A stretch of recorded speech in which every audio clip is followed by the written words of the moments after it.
Hello guys, আমি Deep and welcome back to my channel Deep exclusive. তো এখন আমি এই ভিডিওর মধ্যে বেসিক্যালি কথা বলবো দুটো বিষয়কে নিয়ে। দেওয়ারার কিন্তু আজকে ট্রেলার ড্রপ করা হচ্ছে। সো কেমন হলো এই ট্রেলারটা?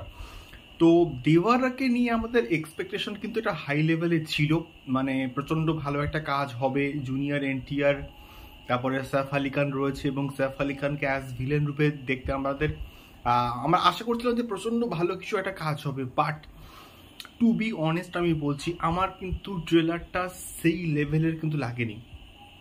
সেই যে এক্সপেকটেশনটা আমাদের ক্ষেত্রে ছিল সেটা কিন্তু কোনো জায়গা থেকে গিয়ে কিন্তু এটা ম্যাচ করতে পারেনি।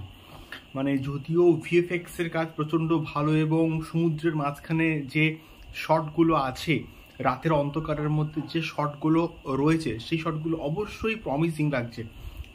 অবশ্যই বড় পর্দায় দেখতে বেশ ভালো লাগবে।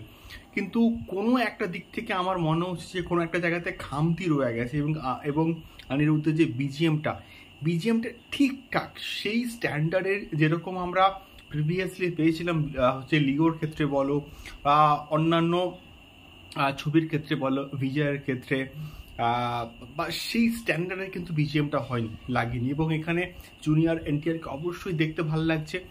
জাহ্নবী কাপুরকে কিন্তু অতটাও কিন্তু স্পেস দেওয়া হয়নি, বা যেটুকু জায়গায় ঠিকঠাক লাগছে। সৈফ আলি খানকে ঠিকঠাক লাগছে এবং তার লুকটা আশা করছিলাম যে আরও একটু মানে ভয়ঙ্কর লেভেলের হবে।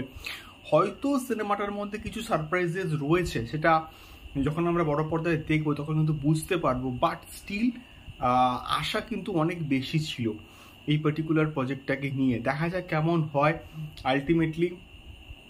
তোমাদের কেমন লাগলো দেওয়ারার অফিসিয়াল ট্রেলার? আমাকে অবশ্যই কিন্তু কমেন্ট বক্সে কমেন্ট করে শেয়ার করতে পারো। দ্বিতীয়ত আমি আসবো শাকিব খানকে নিয়ে, তুফানকে নিয়ে, এবং তুফানের কিন্তু ফাইনালি ওটিটি রিলিজের কিন্তু অফিসিয়াল একটা ডেট কিন্তু এসে গেছে। এবং এটা হচ্ছে গিয়ে তুফান কিন্তু চরকিতে এবং আমাদের হইচইতে কিন্তু অন দ্য সেম ডে, অর্থাৎ 19th of September কিন্তু মুক্তি পেতে চলেছে।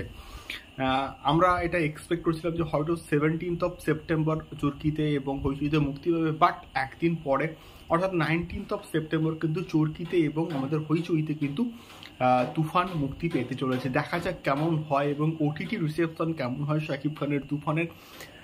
গ্লোবাল মেগাস্টার, গ্লোবাল মানে সুপারহিট ট্যাগ পাওয়ার পরে চরকিতে আশা করছি ট্রিমেন্ডাস লেভেলের একটা রেসপন্স পাবে।